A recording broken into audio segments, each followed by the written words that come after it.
तो अपन स्टार्ट करते हैं रिवीजन डिटर्मिनेंट्स के साथ। डिटर्मिनेंट्स, इसको लिखने का तरीका डेट ए लिख सकते हैं या फिर मॉडुलस वाला सिंबल, दो पैरेलल लाइन के बीच में ए।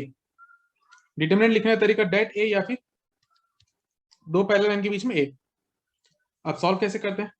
एक 2x2 का मैट्रिक्स से स्टार्ट करते हैं। 3 4 6 9।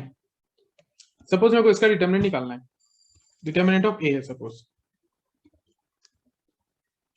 तो यहाँ क्या होगा, क्रॉस मल्टीप्लाई करेंगे इसको। 3 इंटू 9 माइनस 6 इंटू 4, 6 इंटू 4 तो हो गया 27 माइनस 24। तो इसका डिटर्मिनेंट हो गया 3, इसका डिटर्मिनेंट हो जाएगा 3। डिटर्मिनेंट निकालने के लिए हमेशा मेरे को एक स्क्वायर मैट्रिक्स चाहिए। अगर मेरा स्क्वायर मैट्रिक्स नहीं है तो उसका डिटर्मिनेंट नहीं निकलेगा, स्क्वायर मैट्रिक्स होना मस्ट है। अब सिमिलरली अगर मेरे को सपोज दिया हुआ होगा, एक और मैट्रिक्स लेते हैं बी, 2 -4 3 3 1 2 7 6 1। इसका अपन को डिटरमिनेंट निकालना है। अब जब अपन 3x3 का मैट्रिक्स का डिटरमिनेंट निकालते हैं, अपन कोई भी रो या कोई भी कॉलम से स्टार्ट कर सकते हैं। फिर से अपन कोई भी रो या कोई भी कॉलम से स्टार्ट कर सकते हैं। लेट इट बी, मैं फर्स्ट वाला रो से स्टार्ट कर रहा हूं, मैं फर्स्ट वाला रो से स्टार्ट कर रहा हूं। तो तरीका होगा, सबसे पहले 2 लिख लिया। अगर मैं 2 लिख रहा हूं तो ये वाला रो और कॉलम डिलीट, जहां पर भी 2 है उसका रो और कॉलम डिलीट हो गया मान लेते हैं। बाकी जो बच गया उसको अपन लिखेंगे इनडिटरमिनेंट का फॉर्म, 1 2 6 1। फिर माइनस, सेकंड वाला अपन माइनस में लिखे, ऑफ -4, ऑफ -4। अब इसका रो और कॉलम डिलीट कर देते हैं। अपन एज्यूम कर लेंगे ये वाला रो और ये वाला कॉलम डिलीट हो गया, बाकी जो बच गया उसको डिटरमिनेंट के फॉर्म में लिख लो, 3 2 7 1, 3 2 7 1।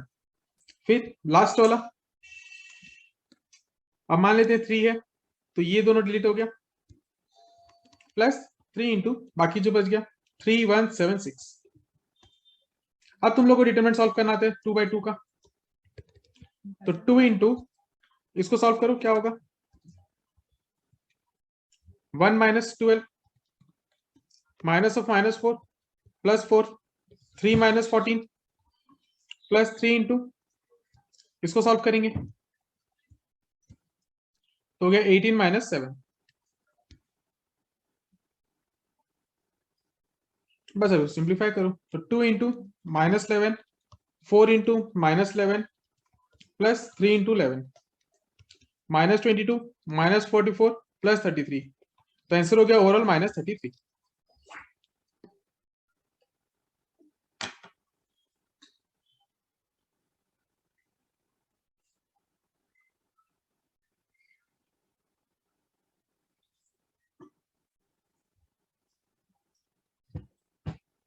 देखो यहां तो कोई डाउट है तो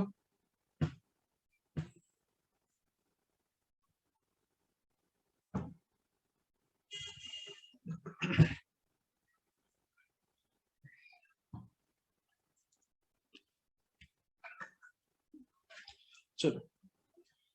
अब नेक्स्ट जो एग्जाम के लिए इंपॉर्टेंट है, सिंगुलर एंड नॉन सिंगुलर। ये एग्जाम में एक क्वेश्चन जरूर आ सकता है, 90% चांस है इसका आने का। सिंगुलर का मतलब हो गया, अपन को एग्जाम में क्वेश्चन पूछेगा कि बताओ ये सिंगुलर है या नहीं, अपन को एक डिटरमिनेंट दे देगा, ये सिंगुलर है या नहीं बोलेगा। अगर मेरा डिटरमिनेंट का वैल्यू 0 आता है तो वो सिंगुलर है, अगर डिटरमिनेंट का value is not equal to 0 तो वो नॉन सिंगुलर है। तो अपन को बोलेगा ये सिंगुलर है या नहीं, चेक करके बताओ। सिंगुलर का मतलब हो गया डिटरमिनेंट इज 0, नॉन सिंगुलर का मतलब हो गया determinant is not equal to 0।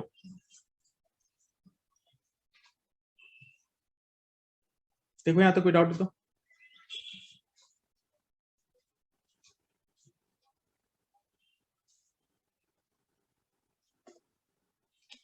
अब अपन कुछ प्रॉपर्टी समझते हैं। अपन एग्जांपल हमेशा बेस इसी को बना के चलते हैं, दो तीन प्रॉपर्टी के लिए अपन एग्जांपल इसी को बना के चलते हैं। तो अपन एग्जांपल लिए थे बी का, अपन बी का एग्जांपल से स्टार्ट किए थे, जहां पे बी था 2 -4 3 3 1 2 7 6 1 और इसका आंसर अपन सॉल्व करके लाए -33। सबसे पहला प्रॉपर्टी आता है, अगर मैं रो एंड कॉलम को इंटरचेंज करूं,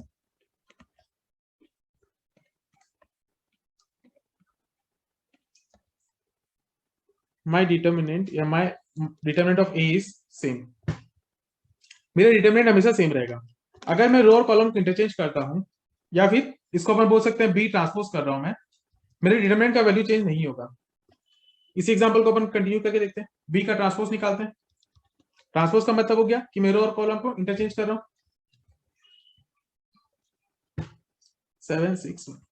अब इसी का अपन डिटरमिनेंट निकाल के चेक कर लेते हैं, ऐसे मेरा -33 आना चाहिए, तो मेरा प्रॉपर्टी प्रूव हो जाएगा। 2 से स्टार्ट करो, तो 2 से स्टार्ट किए तो 1 6 2 1 -3 -4 6 3 1 7 -4 1 3 2।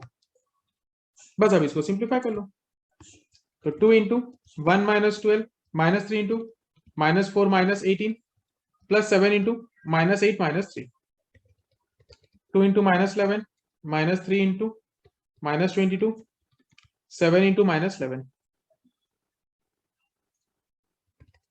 -22 प्लस 66 -77, वापिस आ गया -33। तो यहां प्रूव हो गया कि अगर मेरा रो और कॉलम इंटरचेंज हो रहा है, मेरे डिटरमिनेंट का वैल्यू इंटरचेंज नहीं होगा, मेरा डिटरमिनेंट तब भी सेम रहेगा।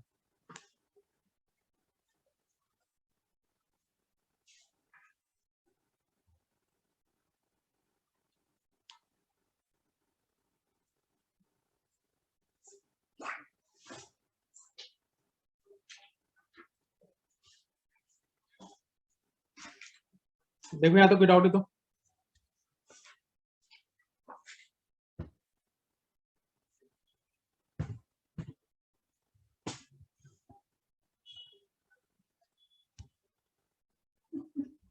Next property number 2, if any two row or column is interchanged, my determinant of A sign will change। मेरे डिटरमिनेंट का साइन बदल जाएगा, मतलब जैसे मेरा डिटरमिनेंट ऑफ बी आया था अभी 33, अगर मैं कोई रो या कॉलम को चेंज करता हूं, -33 का हो जाएगा 33, मेरे डिटरमिनेंट का साइन चेंज हो जाएगा, प्लस है तो माइनस, माइनस है तो प्लस।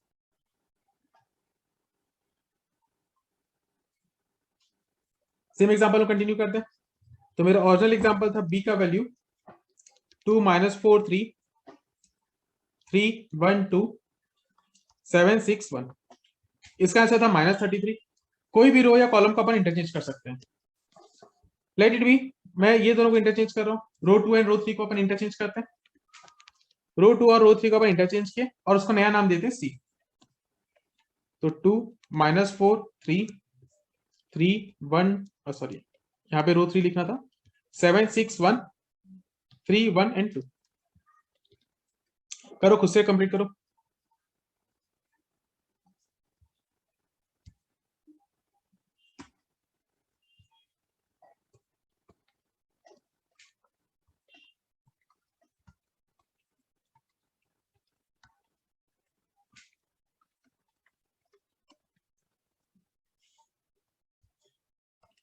तो हो गया 2 into 12 -1 plus 4 into 14 -3 plus 3 into 7 -18, 2 into 11 4 into 11 plus 3 into -11, 22 plus 44 -33। तो आंसर आ गया 33। यहां मेरा -33 था, यहां आ गया +33।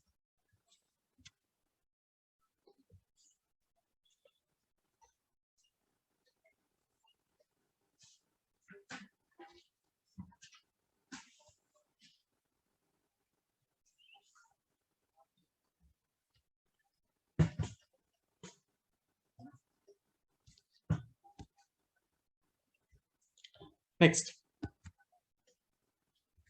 Property number 3, if any two row या column are identical then determinant of A is equals to 0. अगर मेरा कोई भी दो या रो या कॉलम आइडेंटिकल है तो मेरा डिटरमिनेंट का वैल्यू हो जाएगा 0, डिटरमिनेंट का वैल्यू हो जाएगा 0। अब आइडेंटिकल का मतलब क्या हो सकता है, या तो मेरा कोई दो रो या कॉलम सेम है या तो मल्टीपल में है, सेम है या मल्टीपल है। सेम का मतलब क्या हो सकता है, जैसे 1 2 3 1 2 3 3 4 एंड 8 सपोज ये हुआ, तो यहां मेरा रो 1 एंड रो 2 एकदम सेम है। इस कंडीशन में होगा तो भी मेरा आंसर 0 हो जाएगा। इसको सॉल्व करके देख लेते हैं एक बार। 1 into 2 3 4 8 minus 2 into 1 3 3 8 plus 3 into 1 2 3 4 1 into 16 minus 12 minus 2 into 8 minus 9 plus 3 into 4 minus 6 4 minus 2 minus 1 plus 3 into minus 2 4 plus 2 minus 6 equal to 0। तो अगर मेरा कोई भी दो एकदम सेम है, दो रो या दो कॉलम, तो मेरा आंसर 0 हो जाएगा। या फिर मल्टीपल में है, या फिर मल्टीपल में है, मैं काम करता हूं, मैं इसको मल्टीपल में कन्वर्ट करता हूं। 1 2 3 के बदले मैं थोड़ा सा चेंजेस कर देता हूं,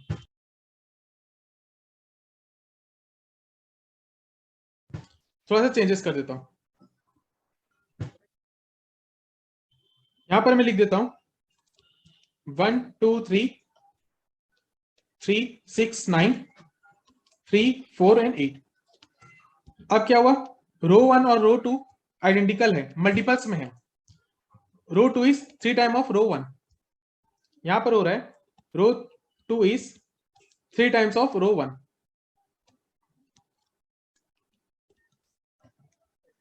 तो ये आइडेंटिकल हो जाएगा। अब इसका डिटरमिनेंट निकाल के देखते हैं। 1 into 6 9 4 8 minus 2 into 3 9 3 8 plus 3 into 3 6 3 4 1 into 48 minus 36 minus 2 into 24 minus 36 plus 3 into 12 minus 18 12 minus 2 into minus 12 plus 3 into 6 12 plus 24 कहीं गलती हुआ मेरे से,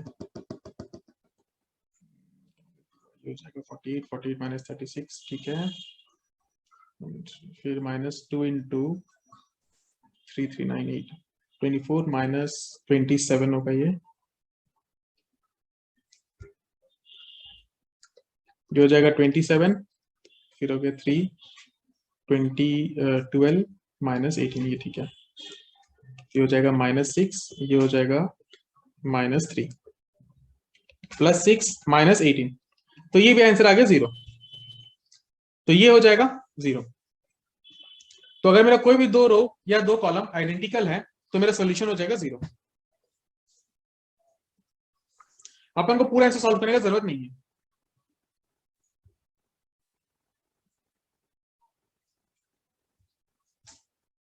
अपन को पूरा आंसर सॉल्व करने का जरूरत नहीं है।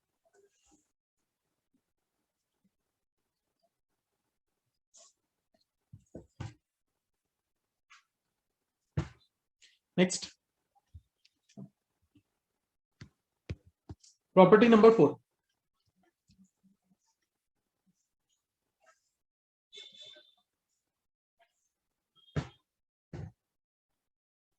जो अपना ओरिजिनल एग्जांपल था उसी में वापस आते हैं। 2 माइनस 4 3 3 1 2 7 6 1, इसका सॉल्यूशन आया था माइनस 33। नेक्स्ट प्रॉपर्टी बोलता है if we multiply any constant k to any row या column, then my determinant value will be k into जो मेरा पहले आया था। तो मेरा नया डिटरमिनेंट का वैल्यू हो जाएगा k इंटू ओरिजिनल वाला डिटरमिनेंट, k टाइम से मल्टीप्लाई हो जाएगा। जैसे अभी ऐसे मेरा -33 था, लेट इट बी, मैं यहाँ पे 2 मल्टीप्लाई करता हूँ, 2 -4 3 3 1 2, मैं इसमें 2 टाइम मल्टीप्लाई कर दे रहा हूँ, 12 एंड 2।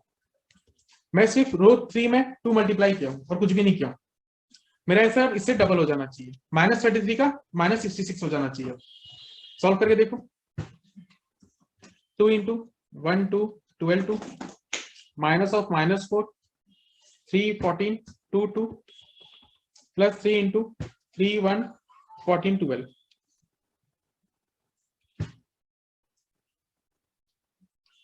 तो 2 into 2 -24 plus 4 into 12 -28 plus 3 into 36 -14, 2 into -22 plus 4 into -16 plus 3 into 22। तो हो गया -44 -64 प्लस 66।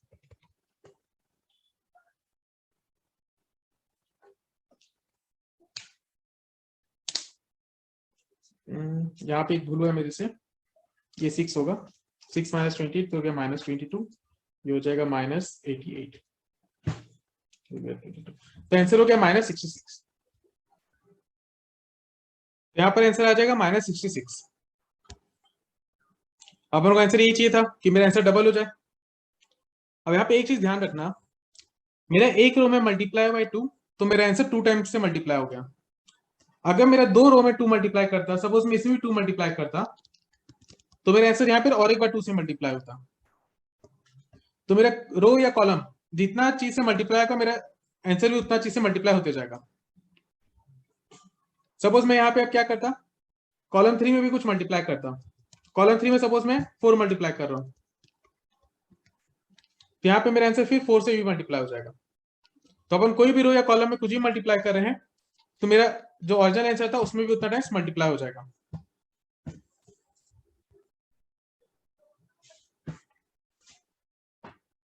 एक लास्ट प्रॉपर्टी,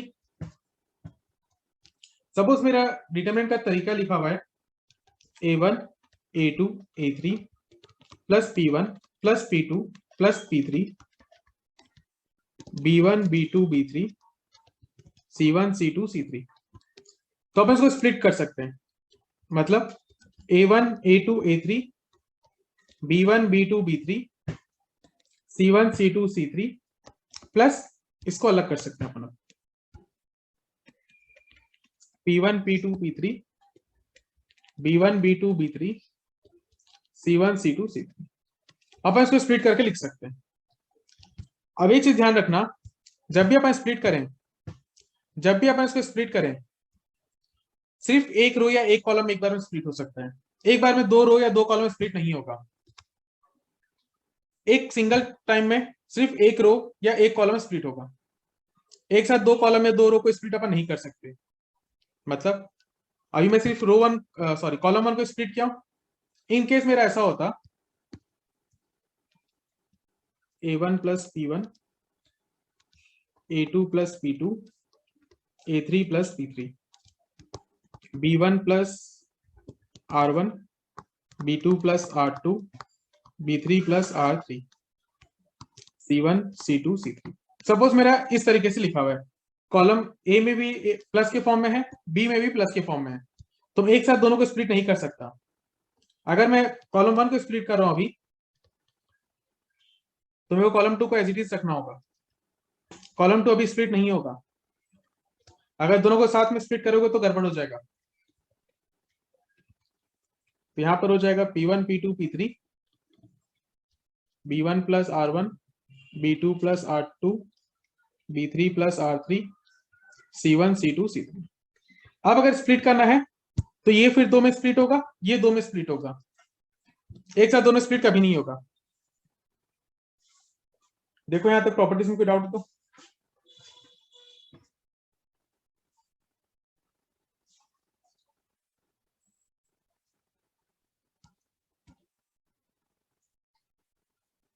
चलो अब एग्जांपल स्टार्ट करते हैं। 1 2 3 अपन को डिटरमिनेंट सॉल्व करना है विदाउट सॉल्विंग इट, मतलब मेरे को directly plus minus into divide नहीं करना है, मेरे को प्रॉपर्टी यूज करके इसको सिंप्लीफाई करना है। मेरे को यहाँ प्रॉपर्टी यूज करके इसको सिंप्लीफाई करना है। ट्राई करो।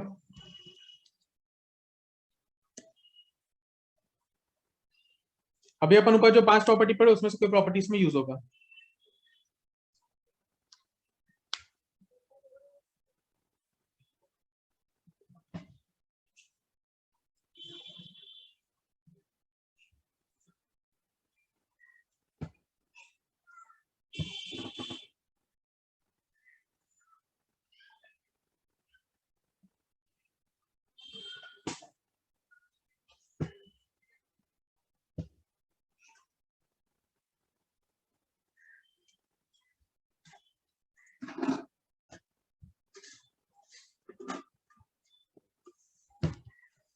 तो 1 2 3 4 5 6 7 8 9 मैं रो 3 में कुछ चेंजेस करता हूं।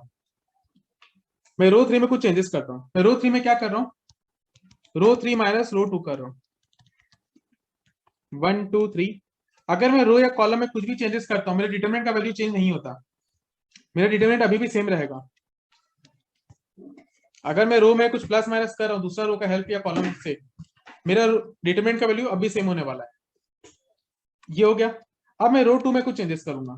मैं रो 2 को लिखा रो 2 माइनस रो 1, 1 2 3 3 3 3 3 3 3। अब आंसर हो गया 0। मेरा दो रो का वैल्यू सिमिलर हो गया या आइडेंटिकल हो गया। तो अगर मेरा कोई भी दो रो या दो कॉलम सिमिलर हो चुका है तो मेरा डिटरमिनेंट अपन लिख सकते हैं प्रॉपर्टी यूज करते हुए 0 हो जाएगा।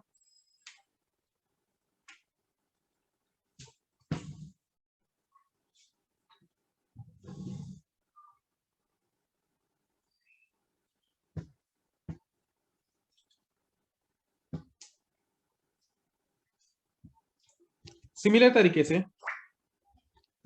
1 1 1 A B C B plus C A plus C A plus B,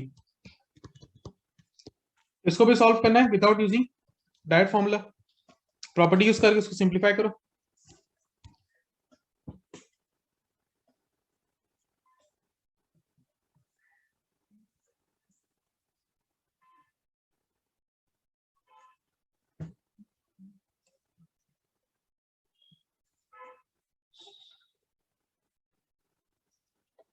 बताओ इसमें क्या प्रॉपर्टी यूज कर सकते हैं।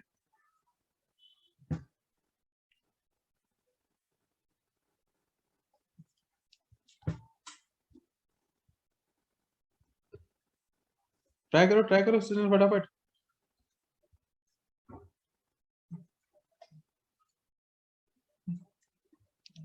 सबसे पहले मैं क्या कर सकता हूं इसमें, कॉलम 3 को मैं लिखा column 3 plus column column 3 plus column 2। Correct, एकदम करेक्ट। Column 3 plus 2 1 1 1। कॉलम 2 में अपन कोई चेंजेस नहीं करे, वो एज इट इज आ जाएगा। कॉलम 3 में मैं लिखा 3 plus 2 A plus B plus C A plus B plus C A plus B plus C. अब अगर ध्यान दो तो column 1 and column 3 are identical, या फिर मैं A plus B plus C को बाहर निकाल दूंगा। A plus B plus C को बाहर निकाल लिया अपन, 1 1 1 ए बी सी 1 1 1। अब सेम हो गया 1 और 3। अगर 1 और 3 सेम है तो मेरा आंसर हो जाएगा 0। यहां से आइडेंटिकल भी लिख सकते थे, मल्टीपल के फॉर्म में है, ए बी सी बाहर निकाल के भी लिख सकते थे।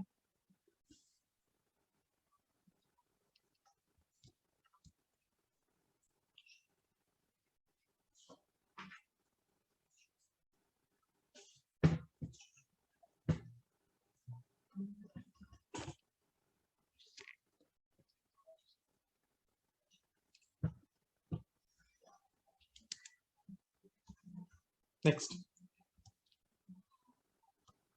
x plus y 5x plus 4y 10x plus 8y, x 4x 8x, x 2x and 3x। Try करो इसको without using direct formula, property use करना है।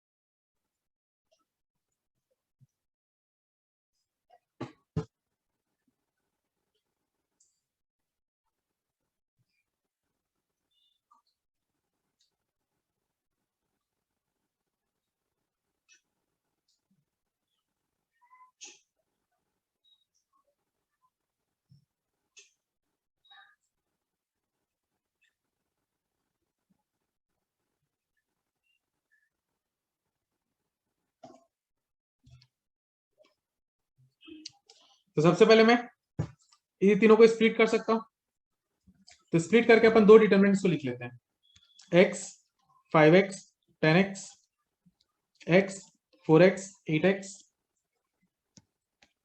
x 2x and 3x। दूसरा हो जाएगा y 4y 8y, x 4x 8x, x 2x and 3x। अब यहां से अपन x कॉमन ले सकते हैं, यहां से x कॉमन ले सकते हैं, यहां से x कॉमन ले सकते हैं, तो x क्यूब कॉमन आ गया, 1 1 1 5 4 2 10 8 3। यहां से y कॉमन ले सकते हैं, यहां से x कॉमन ले सकते हैं, यहां से x कॉमन ले सकते हैं, x स्क्वायर y 1 4 8 1 4 8 1 2 3। यहां पर मेरा ये दो एकदम सेम आ चुका है, 1 4 8 1 4 8। या फिर मैं ये वाला को लिख सकता हूं, ये हो गया मेरा 0, ये वाला हो जाएगा 0, तो मेरे पास बचा x क्यूब 1 5 10 1 4 8 1 2 3 प्लस 0। अब यहां पे कोई प्रॉपर्टी अपन का डायरेक्ट यूज हो नहीं रहा है, तो मैं क्या कर रहा हूं, मैं ये दोनों को 0 कर देता हूं, तो मेरा डिटरमिनेंट निकालना थोड़ा सा सिंप्लीफाई हो जाएगा। तो मैं यहां क्या कर रहा हूं, कॉलम 2 को मैं लिख लेता हूं, कॉलम 2 माइनस कॉलम 1 है, and column 3 is column 3 minus column 1। तो x cube into column 1 as it is 2 है, 2 minus 1 0 minus 1 minus 2 0 minus 3 minus 7। अब इसको अपन एक्सपेंड करेंगे from column row 1, x cube into 1 minus 1 minus 3 minus 2 minus 7। बाकी अपन को लिखने की जरूरत नहीं है क्योंकि वो ऑलरेडी 0 है। तो x cube into 7 minus of minus 6, x cube into 1 equals to x cube. तो इसका वैल्यू आ जाएगा x क्यूब।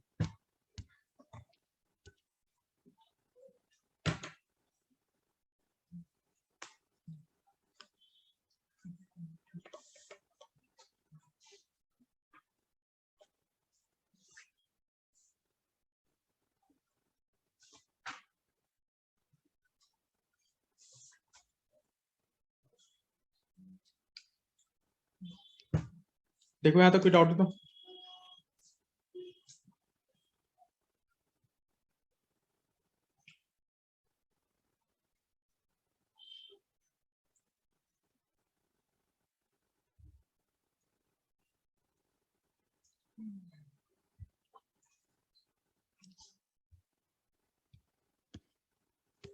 नेक्स्ट,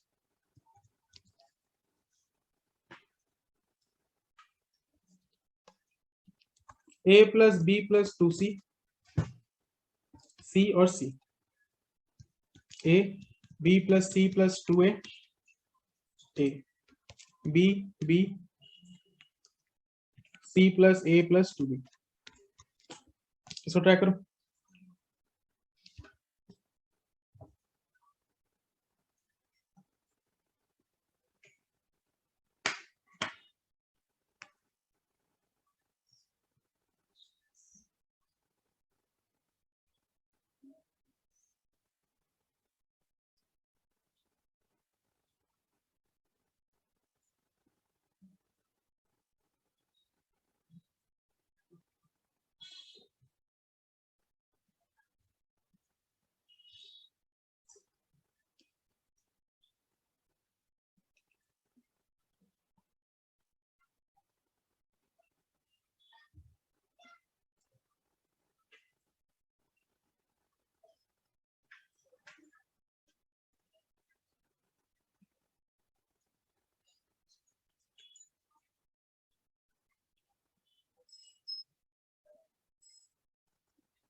हाँ, तो अपन क्या कर रहे हैं, सबसे पहले कॉलम 1 को मैं चेंज करता हूँ, कॉलम 1 प्लस 2 प्लस 3, तीनों कॉलम को मैं ऐड कर दूंगा। तो 2a plus 2b plus 2c, 2a plus 2b plus 2c, 2a plus 2b plus 2c, a b plus c plus 2a, a b b c plus a plus 2b।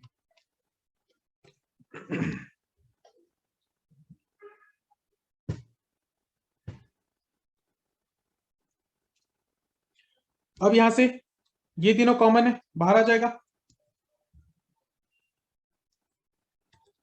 तो 2a plus 2b plus 2c बाहर, 1 1 1, a b plus c plus 2a, a b b c plus a plus 2b। अब क्या कर सकते हैं, ये दोनों को जीरो करो। यहां पर मैं लिख सकता हूं row 2 is row 2 minus row 1 and row 3 is row 3 minus row 1, 2a plus 2b plus 2c, 1 a b 0, a plus b plus c बचेगा, ये हो गया 0, फिर हो गया 0 0 a plus b plus c। अब इसका डिटरमिनेंट का वैल्यू निकाल लो। यहां से 2 कॉमन ले लो, 2 a plus b plus c। अब यहां से एक्सपेंड करो कॉलम 1 से, तो स्टार्ट करते हैं 1 से, a plus b plus c 0 0 a plus b plus c, बाकी लिखने की जरूरत नहीं है।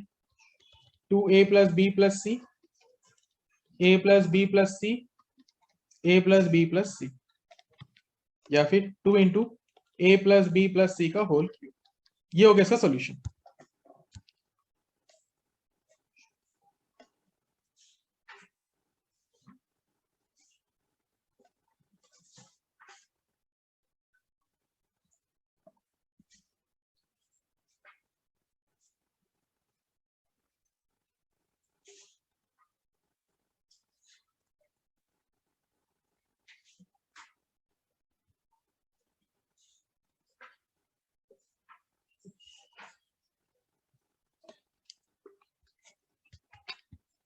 Next 1 plus a 1 1 1 1 plus b 1 1 1 1 plus c। इसको मेरे को प्रूफ करना है a b c 1 plus 1 by a 1 by b 1 by c, और एक मेरे को इसको प्रूफ करना है a b c plus b c plus c a plus a b।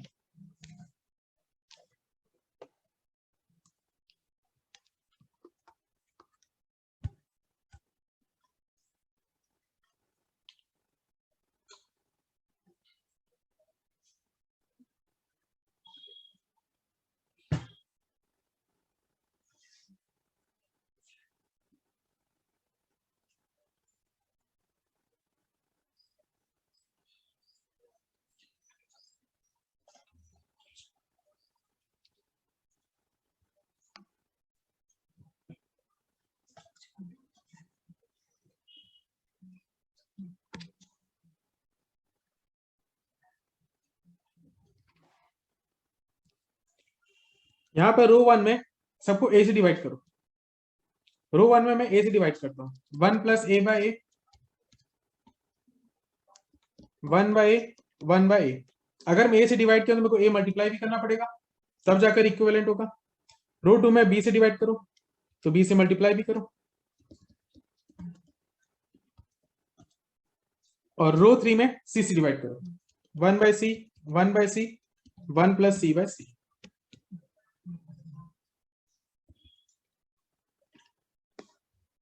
तो अब अगर इसको सिंप्लीफाई करोगे तो a b c 1 by a plus 1 1 by a 1 by a 1 by b 1 by b plus 1 1 by b 1 by c 1 by c 1 by c plus 1।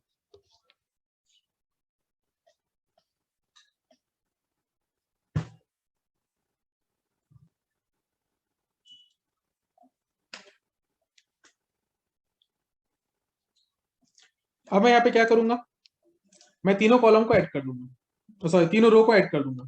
तो row 1 is row 1 plus 2 plus 3, A B C common था, ये हो गया 1 by A plus 1 plus 1 by B plus 1 by C. वैसे 1 by A 1 by B 1 by C, और यहां पर ही वही 1 by A 1 by B 1 by C, 1 by B 1 plus 1 by B 1 by B 1 by C 1 by C 1 plus 1 by C.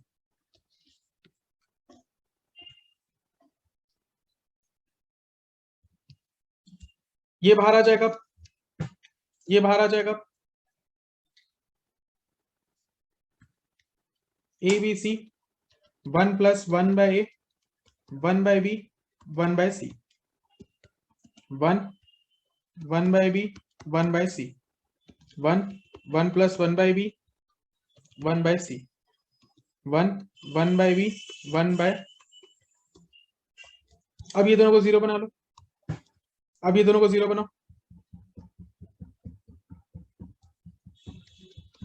A B C 1 plus 1 by A 1 by B 1 by C, ये दोनों zero कैसे बनेगा, तो अपन को column 2 को change करना होगा, column 2 minus column 1, and column 3 को चेंज करना होगा, column 3 minus column 1, 1 by B 1 by सी,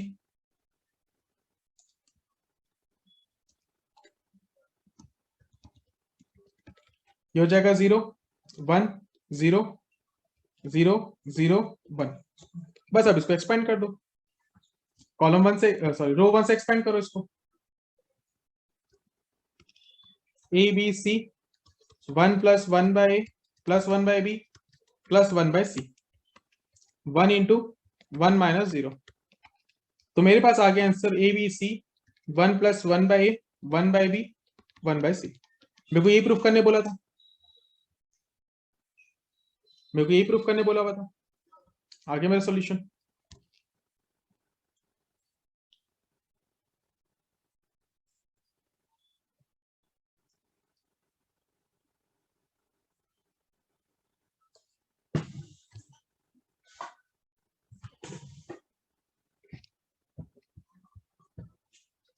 अपन को इसमें और एक चीज बोला था प्रूफ करने के लिए, बस इसको मल्टीप्लाई करो, सेकंड वाला प्रूफ अपने आप हो जाएगा। इसको मल्टीप्लाई कर लो, A B C by A B C by B A B C by C, A B C plus A B plus A C plus A B. Second वाला प्रूफ यहीं से हो गया।